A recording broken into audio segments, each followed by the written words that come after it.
Ladies and gentlemen, you might recognize this man from a while ago at this point when we first had him on, but I am honored to be able to have the great and super underrated head boxing coach of Team Alpha Male, Coach Joey Rodriguez on. Coach, you're in the middle of a long time. You're going to be in Vegas for a while because Team Alpha Male has it going on right now. And so what's that all been like preparing for a lot of fights?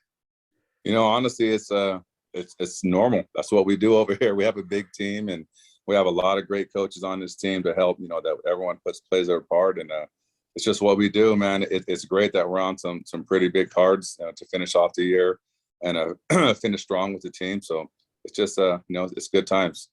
Absolutely. I mean, talk about finishing strong.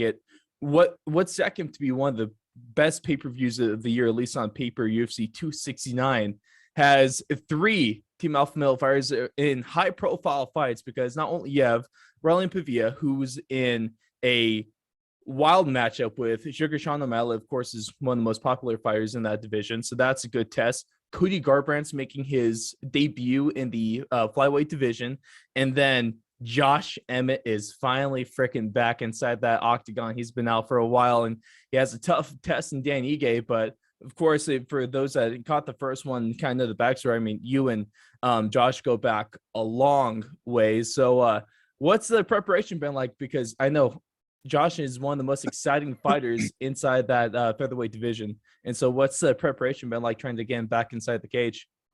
He's actually been working nonstop since the injury. It's been almost 2 years since he competed, because of the surgery. But I think it was like less than a week later, he was already in rehab in the knee, and he's been just working nonstop like the whole time. So he's been ready for a fight. We were trying to get him a fight earlier in the year, and it just turned, this just worked out that we got the opportunity to fight on this card. So it's good stuff. It's great to have him on this card, and that's just the same. We got a great system over there. We got a great bunch of coaches, and Uriah put everyone in the position to do what we do and let us just put all our time and efforts into the team, man. We have a lot of hands on deck that are making this machine groove.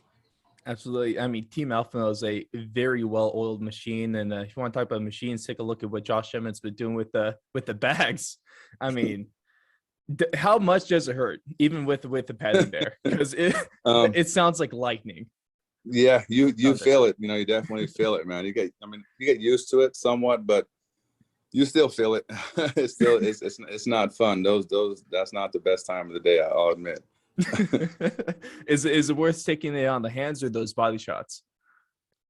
I'd rather take them on the hands, honestly. But these guys, it's fight week or towards the end of camp. Me and I'm actually sitting right here next to Danny Castillo, one of the best coaches in the game right here too. During fight week, man, it's hard because these guys start cracking us, and you feel bad for me seeing me get hit on the pads and the stomach, but this guy's getting hit in the face all the time, so so I feel bad for him. Yeah, I don't want to sign up for taking any shots from those guys, that's for sure. Everyone in Team Alpha Male hits hard. That's what I've noticed. Either they hit really hard or they can throw out a guillotine out of nowhere. It's from what you and Uriah has been doing over there. Oh, there's a lot of us, man. It's everyone on that mat. It's all these coaches that are. It's not. I just play a small part in this. I'm lucky to be a part of it, man. I just, we all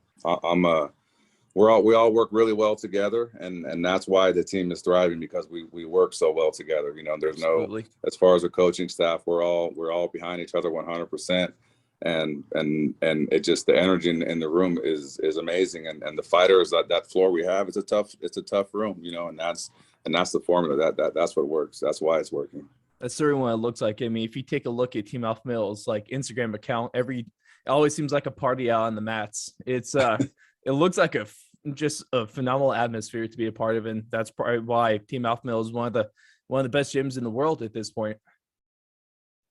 Yeah, it's great, man. The gym, Uriah has really built a great, huge, wonderful facility for us. We have all the resources there, and just it's a badass gym. It's everything that we need all in one spot, and it makes it so much better for us to just show up every single day, and the energy is always there. And what I've heard from a couple of the other guys at Team Alpha Male that I've talked with is that there's some good restaurants right around there too for Oh yeah, post training. there's a lot of good food in Sacramento. If you know where to go, there's a lot of food around. But yeah, we're in a pretty good spot. So there's good stuff around us. And let's switch, going from Josh to Cody. Obviously, this move to flyweight is highly anticipated. If you've seen the pictures of him, this guy looks absolutely shredded, and he's looking like Greek statue at this point. I wish I had those kind of abs. But were you looking? Well, you and Josh too. I mean, I swear you guys are crazy over there. But how what you kind of expected from him with this weight cut, and what you kind of seeing with his time in flyweight, and how that's going to be different from his reign in bantamweight? A lot of people are making a big deal of him going down to flyweight, but to the people that know and to everyone at the gym, all of us, like, it's not even going to be a big cut for him at all. I mean, that probably is his normal weight class. He just has power in his hands that he can deal with everyone at bantamweight also, but he's not a big bantamweight. It wasn't a big cut to make that weight. So coming down to this new division, I don't think it's going to be anything different for him as far as his weight cut and how he's going to feel. He's probably going to be just a lot, stronger down there, Mm-hmm. Is that do you think his striking ability and his knockout ability is going to stay about the same at 10 pounds less? I think it's even going to be even stronger down there, honestly, because like I said, it's not like he's not going to kill himself to make this weight. It's not going to, I don't think it's not going to be a hard weight cut like people think. It's not as big of a deal as people that don't know, realize. So, I mean, he hits hard, he's fast, he's lethal with both hands. He's a great wrestler. He's all around, a great fighter. So I think it's gonna make him even better down there. Absolutely. I'm excited for it just because obviously he had time at the top of the bantamweight division. Things might not have gone exactly the way you wanted to as of late, besides that one crazy buzzer beater knockout and pretty much knockout of the year last year. But I'm excited for kind of like maybe a new opportunity, and who knows, maybe he'll be the next guy to win a championship at 2 different weight classes. Certainly looks like he has the ability to do so. Oh, he definitely has the potential, man. I'm excited to see him down there and see what he can do. Also, finishing out the last guy, he's also going to be on the main card here. Pavia has a 3-fight winning streak. He's putting it on the line against a lot of people are crowning the guy that should be like a top 10, top 15 fighter, except he doesn't have a number next to his name. He's calling himself the unranked champion of the division. So what's this matchup looking like with Sugar Sean O'Malley? And is it as high profile as people might make it seem from the outside? Or what are the thoughts kind of going into this high profile matchup?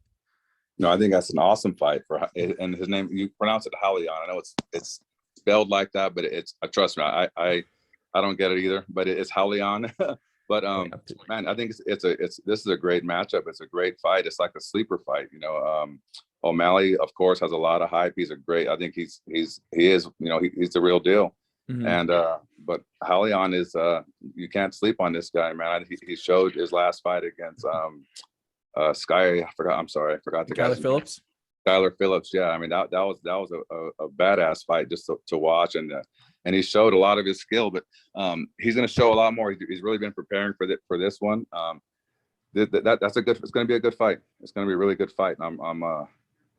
He's one that they need to not sleep on. Exactly. I mean, big opportunity here. Looking, obviously, no disrespect to Chris Moutinho, but his stock increased just by being able to absorb those shots. So obviously, Pavia here has a huge opportunity ahead and could really kind of cement himself within this division. You already have another guy who's in the top 15 there in Song Yadong, who is a freak and can throw hands with the best of them. So I want to kind of pivot and talk about him and some of these other really high level young studs that you guys kind of have coming out of Team Alpha Male right now.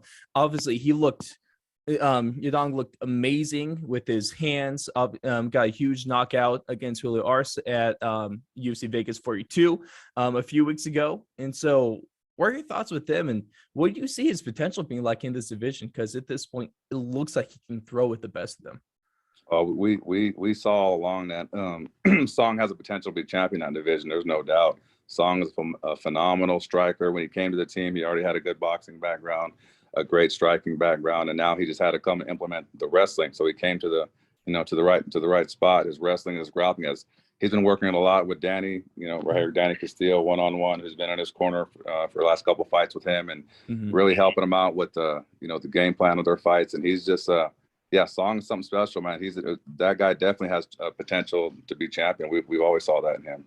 He's a specimen, and when you could throw at the rate that he has and back up with the cardio that he has as well, it's hard to keep up with guys like those, especially the bantamweight division's filled with a lot of those guys. But I mean, how quick do you see him kind of rising really quickly? You see a little bit more of a slow burn, or what do you kind of see in his future? It's just a matter of him to get the right opportunities. I mean, and what it really comes down to is the money. To be at this level, like it makes no sense from a business standpoint, not just for him but for anyone to take a risk if you're not getting rewarded for it.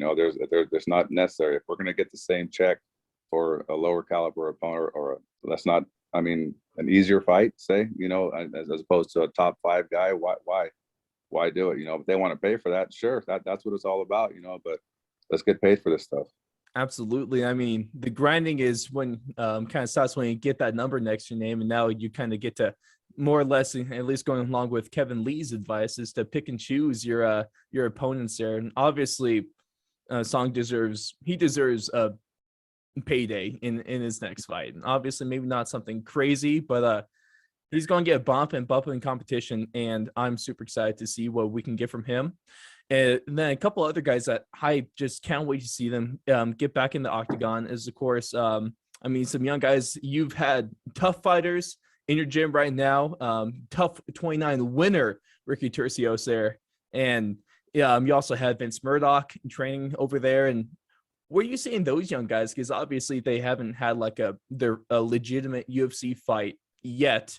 Vince looks like he could at least scrap his way back into something. He looked great in his limited time on Tough. Obviously, Ricky is.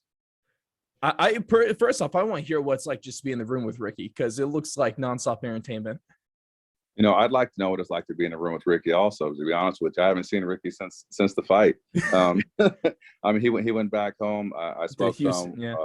Yeah, he went back to Houston, and I know he's training out there and doing this thing. And I've spoken to him once. He was supposed to come back, I believe, end of August. So I'll see him soon. But when Ricky's around, Ricky's an awesome guy, man. Ricky, like, you can't help but be entertained and just be in a good mood, man. Ricky's always just positive vibes. Like, what you see is what you get with him, man. Like, he's not playing around. That's Ricky. He's just an awesome spirit to be around, and he's definitely a hard worker.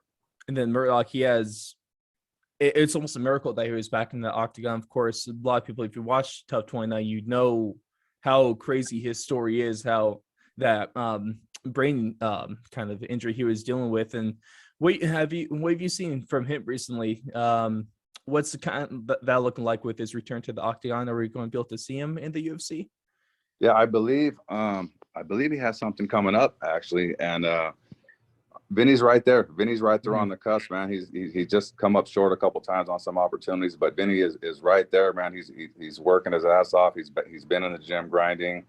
He's taken all the steps necessary to get back in there on the highest platform. And he's it's crazy, that he's actually even able to compete. So we're proud of him, just for even still in there, being in there competing. But he's right there. Like, he's got maybe one or two more wins away, and he's right back in there in the UFC or on the big stage. Absolutely. And then a guy that just earned, or maybe not just, it was about a couple months ago at this point, but a guy that has earned his contract after I don't know how else to describe it, but a massive knockout on Dana White's Contender Series. Slava Claus is coming to the UFC, and for those that might not know who he is, please just let us know, because this guy, I mean, walks around with a smile on his face, and then he lays the freaking boom inside the cage.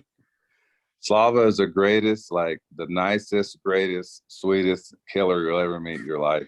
Like, he's really one of a kind, man. He's like the nicest Russian you'll ever meet, but he's definitely Russian. He's a phenomenal striker. He was a world champion, national champion already when he came to our team, and he just had to learn how to, how to grapple and how to become an MMA fighter. And Faber put tons of, a lot of time, early mornings practices, before the practices, getting him just familiar with the ground, just becoming in just the MMA fighting. The whole like I said, MMA fighting is just the transition. They put so much time in him, and also Slav himself, coming from where he's come from, his pedigree and his regimen was already there. So he's just worked his ass off. He's put so much time on those mats and just put himself in bad spots, going against the toughest guys, the highest level wrestlers, the toughest jiu-jitsu guys in there. And he's just put all the time in. And he's just such an awesome guy, man. It was great to see him, achieve that dream. Like when he came over to our team, he couldn't even speak English. He was this guy who looked like, he had the funny clothes on and didn't speak a word of English, but he got in that cage to put some gloves on, and we're like, holy crap, this guy is something special. MMA's universal language. Man, and then he came back. He's been back, and in a short time, he's learned English so well. His personality is just, he's just the sweetest, funniest guy, man. He's an awesome person. It was really special and really good to see him, finally accomplish his dream, to get in the UFC from where he was at. Absolutely. You mentioned Uriah Faber. You spent a lot of time with him. Is that maybe one of Uriah Faber's kind of bigger project? I don't know if I want to call it a project, but a guy that he kind of really took under his wing to help develop him? Faber's helped everyone. Everyone. If anyone wants the time with him, all they have to do is ask. He's been there with everyone. He's puts the time in with everyone on the team. He's helped them out, but yeah, he really put a lot of time into Slav in a short time, and they really crammed a lot and getting to where he's at. Couple people, one that got her start with Team Alpha Male, her first kind of real gym, especially she's under 25 right now, kind of returning off of injury. Let's talk about Poppins, or Corey McKenna, for those that know. I've had her on last year. She's just a really, I just love her mindset when it comes to the game of MMA. Obviously a really young talent, but someone that's already making a statement along the women's rankings. And so I'm excited to see her back. And so what are the thoughts kind of going in? How has kind of the recovery been going? Oh, she's doing great. She's coming right along. She's working hard. We'll be seeing her in there soon. Yeah, Corey's awesome, man. Corey's definitely going to be making waves and moving up in that division there. She's just a complete, well-rounded, awesome, mixed martial artist. Great attitude, great work ethic, and that girl can fight. She can fight. Yeah, and there's kind of been some kind of rumors going along, trying to a new her return coming soon. Do we have maybe a better ETA or a window that we might be able to expect to see a return? I'm not sure. I haven't spoken to her manager or no one like that, and I haven't spoken with her as far as an exact date. But she's been in the gym. She's always been in the gym. All these guys, man, we have it's a great atmosphere. It's easy. Well, she was telling she's in there just 3 days. The injury actually killed her just because she couldn't train as much, because I feel like she puts in more hours than almost anyone there. Yeah, she puts in a lot of work, but I'll say all these guys and girls in there, man, they're it's full time. They're in there putting 3-4 workouts a day. And that's what it takes to be able to, to compete at this level. So yeah, she's definitely one of the hard workers in there, man. But that's just that's the culture and that's the atmosphere at Team Alpha Male. Absolutely. And speaking of one of the next great fighters, speaking of one of the next great fighters there inside the women's division, of course, we saw you in her corner for her most recent fight, Macy Barber. Her most recent win was a victory over Miranda Maverick, another promising prospect inside that. And so I'm sure you saw it was a bit of a controversial, I'll just leave it at that decision, but she still looked great, absolutely had her moments in that fight, and she's a striking fiend, and it was a tough spot coming off a pretty bad ACL injury there. And so what are your thoughts on her and her future? First of all, I didn't think it was controversial at all. I thought we won that fight clearly. It was a close fight, but I thought we won that decision. And moving on, yeah, she's still rehabbing that injury. So there's no time yet. We have nothing set as far as when we'll get her back in there. I haven't even had a chance to work with her, or she hasn't even been in training for the last week or so. But She's been rehabbing. She's getting these going. Yeah, she's a stud, man. I'm excited to have her over on the team and have her just get in with the system and work with all the coaches and everyone and get her going. Because she was fairly new to Team Alpha Male, correct? Did she transition after for this last fight, right? Yeah, she came over just for this. Right, I think right before she signed for this fight, she came over and she wasn't sure, and then I think she spent like maybe a week, and then she said that's it. She came out and rented a house, and she said she's staying. That's all it takes is a week at Team Alpha Male, huh? Yeah. Oh yeah. It's a great. You're right. Put this together, man. It's a great atmosphere. The gym is a badass gym. It's just we got some great coaches. It's the mat is tough. There's some great training partners. It's just it's a great atmosphere, man. We're thriving over there. I love talking about you guys just because Uriah is put his heart and soul into this thing, and it's really shown. And I feel like you guys are one of the more underrated gyms in MMA gyms in the world right now, just because you take a look, like, a top team, you got safety kickboxing, you got all those kind of guys, a little more of the East Coast gyms. And I feel like people might be overlooking this gym out of Sacramento, California. And so how you feel about that? Are you guys, because it really does feel like you're coming into your own over like the last year or so at this point, really starting to put out a lot of fighters and a lot of just fantastic and fighter skill wise. I think we've been doing it. I think Team Alpha Male has been doing it for a long time. We're just not, we just don't go out there and claim, oh, we're the best. We're the best. We just work. We go in there and we have fun. Our guys have been winning fights, have been at the top of this game for the last 9-10 years, so I think we've always been there. We're just, we're not out promoting ourselves. We're not worried about that stuff. We just go work hard, win these fights, and we're having a fucking blast living the dream. That's all it's about. And the proof is in the pudding. And if you pay attention to Team Alpha Male socials or your socials as well, you always seeing a lot of guys in the local circuits, kind of smaller ones, LFA, local ones around California. There's a lot of guys winning a lot of fights, and their names might not be known yet. And so I want to know, let's get maybe the inside scoop, and who should we be looking out for, and who might be breaking on to, like, I guess the maybe a little bit more of a known scene sometime soon. Funny you should say. We got actually a couple guys fighting tonight, actually in a few hours on an LFA. Mm-hmm. One of our guys is fighting for the bantamweight title, and another fighter of ours took a featherweight fight on like 2 weeks notice. Isaac Thompson, Alan Bagoso, that's one of our guys you got to watch out for. Andrew Coyne, who else we got? There's a bunch of them. There's a bunch. Dwight, tell us Dwight's last name. Dwight Joseph. Dwight's on the cusp right now too. Fighting Cage Warriors. Yeah, he's got a Cage Warriors title fight coming up. There are just a ton of them, man. Like I said, all these guys are in this gym 6-7 days a week. They're working their ass off. It's a full-time job for these guys. They've sacrificed everything. A lot of these guys have, left their city, their country to come out here and live and put everything they got into this dream, this opportunity. So they're on that mat. They're working hard every single day, and it's just like the term "iron sharpens iron" is a real thing. And these guys are making each other better.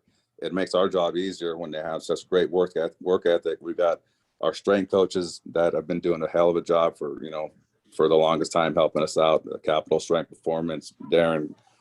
These guys are really, really doing a lot of the hard work behind the scenes to keep these guys going and getting them, strong and healthy for these fights too. And they don't get enough credit. There's a lot of people helping.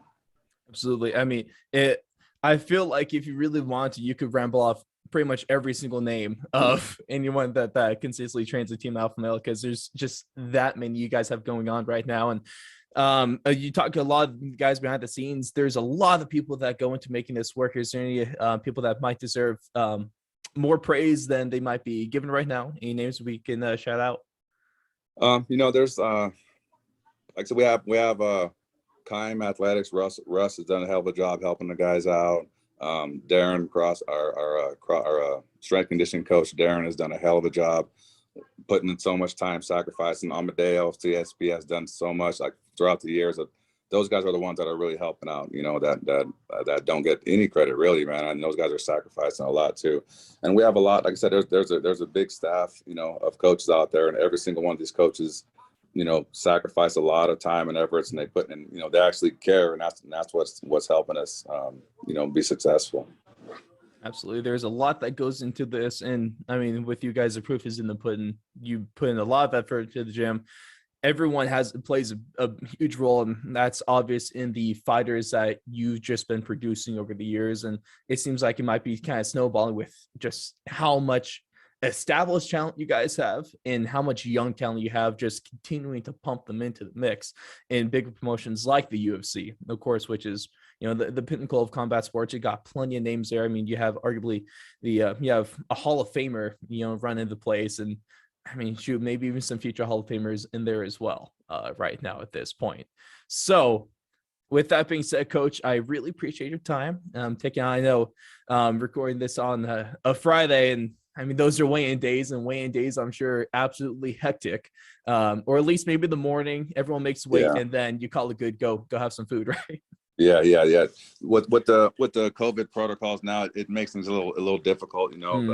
We got through it. Clay's done this a million times. He's a professional. It's not as hard. I mean, actually, all these guys, it's a little bit of work, but it's not too bad. It's just not getting to sleep, and then once we get them on the scale and off, fed and everything, it all settles down. But now we're just locked in here. We're quarantined until tomorrow, so that's we're just gonna sit here and watch our guys compete tonight and scream at the TV and watch them win these belts. Exactly. Not your first time at the Apex, and I mean, is this going to be the first time that you're actually going to have fans there? Because they have like some bleachers now for like a little bit. Last time you were there, they didn't have that, right? Well, there's a small crowd. I'm not sure how it works now, but there's a really, really small crowd. Like maybe a few hundred people. Not even that. Maybe 100 people at the most. It's a real small crowd. But as far as UFC 269, it's gonna be at T-Mobile, and there's gonna be fans there. I'm excited for that one. T-Mobile always gets loud. I mean, it's pretty much the mecca of MMA at this point with how many UFC events are put on there. And so it's going to be a hell of a night. It's going to be a hell of these 3-week stretch for at least you. I've been spending a lot of time in Vegas, and man, I'm super excited to see all the talent coming out of Team Alpha Male. It's just a constant conveyor belt of talent that you guys are putting into the MMA world, and it's almost hard to keep up with sometimes. But I mean, everyone really should start paying more attention to Team Alpha Male. You guys are doing a lot of great stuff, and like you say, just might get overlooked just because you don't promote yourself in the way these other gyms do in a lot of crazy fashion. But you guys don't need it when you just work, and it's all evidence inside that cage. And we just love what we're doing, man. We're having fun.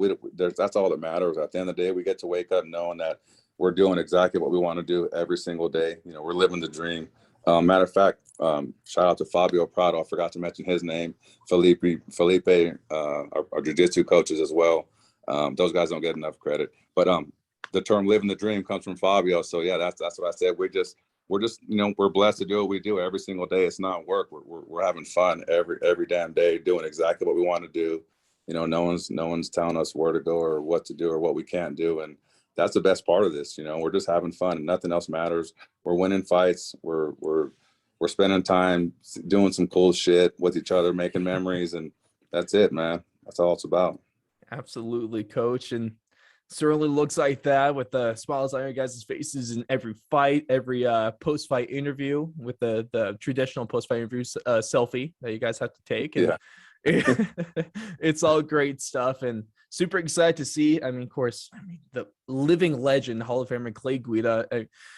You get to see him get slapped in like right in front of your face. So I can't imagine what that's like. Dude's just crazy, and so I can't even imagine what it's like to train with him and to be around him during fights. It's great, feel like man. It's a lot of fun. It is. He just all these guys, man. Clay's such an awesome guy, man. We do a lot of stuff outside the gym too, going fishing, and we have a good relationship. He's quite the fisherman, right? I'll let you say that. I don't know. I know he's gonna see this, but I'm not lying when I say I've only gone fishing with him a few times, and I've caught more fish than him every time. For how much he shows off his stuff. Of course, I'm not going to say anything bad about Clay Guida because I never want to see him angry. No, Clay's never mad, man. Clay's a good guy. Clay's just a ball of energy, man. He's one of the guys that just never gets old. He's just continue. He just stays the same, man. It's fun. It's really fun with him, especially when there's a crowd. His walkouts are insane. The feeling you get, just the energy he brings from backstage to the cage is nuts. You know, you can't help but just thrive off it, man, and get energized. If anyone's going to pull Tom Brady in the MMA world, it's going to be Clay Guida, and he's going to fight till he's 50 years old. That's the plan. That's the plan. I'm not even joking. It looks like he can at this point. He's hardly lost a step. Yeah, he's getting better and better, man. He really is. Dude's like Jose Aldo, where he just never leaves his prime. You know, because it's the work ethic. You know, he works so hard, and that's why, you know, he's always training, he's always running. Like he's doing what it takes. You know. Absolutely, sir. But Coach Joey, it's always a pleasure to have you on. I mean, one of the favorite faces on our show, obviously, and you're also, I mean, don't know how much it means to you, but you're one of the favorite interviews that we've had, so you get that honor. All right, man. I appreciate you so much, man. Thanks a lot for the support. We really appreciate it. Absolutely. Ladies and gentlemen, I mean, we can find you at, was it Joey_Rodriguez_916? I get that. Yes, sir. That's it. Go follow Coach Joey, because he deserves, him and Team Alpha Male, which of course just at Team Alpha Male, they deserve a lot more credit, a lot more respect, and a lot more recognition for the fantastic stuff that they've been doing inside and out of the MMA world. Coach, I wish you and the rest of your guys the best of luck over these next few weeks. I mean, it's going to be a really good December and a really good Christmas time for Team Alpha Male. That's for sure. Oh yeah. I'm excited, man. Thanks again. Thanks for having me, man. I really appreciate it. Absolutely, Coach. Hey, go kick some ass. All right. All right, but thank you.